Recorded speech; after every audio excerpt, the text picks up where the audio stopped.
আসসালামু আলাইকুম বন্ধুরা, এবি কিচেনে সকলকে সাদর আমন্ত্রণ। চলুন তাহলে আজকের রেসিপিটা শুরু করা যাক। আজকে আমি রান্না করে দেখাবো লাউ আর ছোলার ডালের একটা তরকারি। এই লাউ ছোলার ডালের তরকারি কিন্তু ভাত, রুটি, পরোটা সকলের সঙ্গেই খাওয়া যাবে। একটা বড় সাইজের লাউ এনেছে, তাই ভাবলাম ছোলার ডালের রেসিপিটা করছি যখন আপনাদের সঙ্গে শেয়ার করি। তো এটা কাটার জন্য বড় বটি লাগবে, তাই আমি বড় মতো বটি বার করেছি।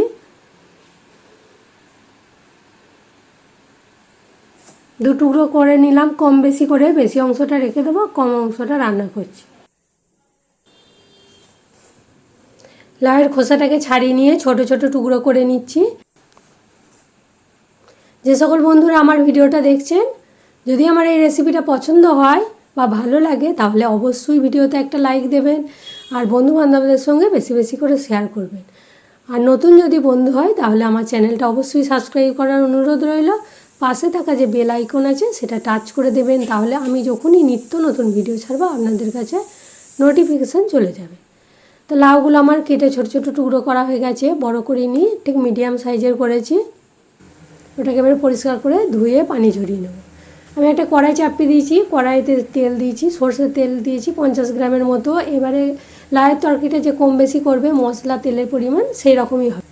তাই এখানে আমি 50 গ্রাম সরষের তেল, একটা শুকনো লঙ্কা, দুটো তেজপাতা দিয়েছি, হাফ চামচ গোটা জিরে। এগুলোকে একটু ভেজে নেব। কয়েক সেকেন্ড ভাজার পরে এর একটা বেশ সুগন্ধ বের হবে। এখানে আমি বড় সাইজের একটা পেঁয়াজ পাতলা করে কেটে নিয়েছি, সেটা এবারে দিয়ে দিলাম। এটাকে দিয়েও নেড়ে চেড়ে নিয়ে হালকা ব্রাউন কালার করে নেব।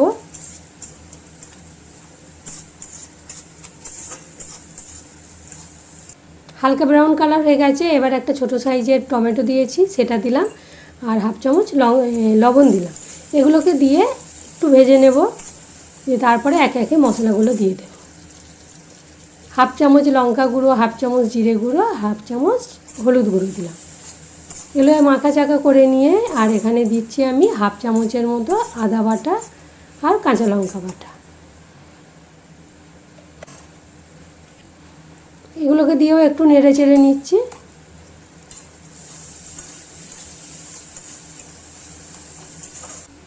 এবারে অল্প একটু পানি দিচ্ছি, দিয়ে ঢাকা দিয়ে মশলাটা কষাতে দেব। লো ফ্লেমে দিয়েছিলাম, মশলাটা কষানো হয়ে গেছে, তেলও ছেড়ে দিয়েছে আর শুকনো মতো হয়ে গেছে। এবারে একটু নেড়ে চেড়ে নিচ্ছি।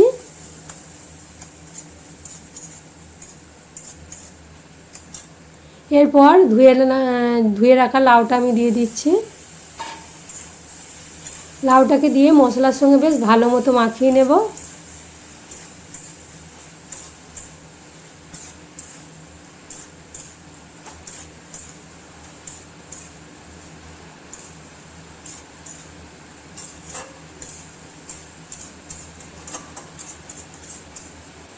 বেশ 1-2 মিনিট ধরে কষিয়ে নিয়ে আর এখানে একটা আমি ঢাকা দিয়ে দিলাম। এখানে কিন্তু পানি দিইনি।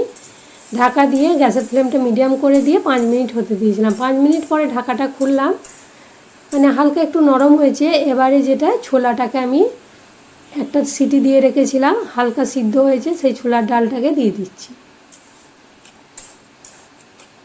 ওটা আর লাউ একসঙ্গে দুটোকে বেশ মাখিয়ে নিয়ে আবার গ্যাসের ফ্লেমটাকে মিডিয়াম করে দিয়ে আর ঢাকা দিয়ে ফুটতে দেবো।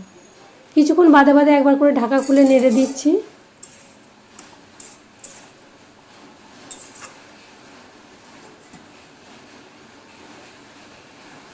আবারও ঢাকা খুলে নেড়ে দিয়ে আবারও ঢাকা দিয়ে দিয়েছিলাম। এবারে এখানে আমার লাউটা সিদ্ধ হয়ে গেছে। এরপরে একে একে দিচ্ছি গরম মশলা, একটা ভাজা মশলা করা আছে, সব কিছু মিলিয়ে সেই ভাজা মশলাটা দিলাম। উপর থেকে ধনেপাতা দিলাম আর হাফ চামচের মতো ঘি দিলাম। ঘিটা পরিমাণে বেশি দিলে হবে, কিন্তু ঘিটা আমার একদমই অল্প ছিল, সেই কারণে হাফ চামচ দিয়েছি। এই লাউয়ের তরকারি কিন্তু রুটি, পরোটা, ভাত যে কোনো খাবারের সঙ্গেই দারুণ লাগবে। আর এই গরমে লাউ তো খুবই উপকার, কারণ লাউ পেটকে ঠান্ডা রাখে। তাহলে ঝটপট আমার এই রেসিপিটা ভালো লাগলে একবার বানিয়ে নিন আর লাইক, কমেন্ট, শেয়ার করুন। আজকে এই পর্যন্তই, আবার অন্য রেসিপি নিয়ে হাজির হব। সবাই ভালো থাকবেন, সুস্থ থাকবেন, সাবধানে থাকবেন। খোদা হাফেজ।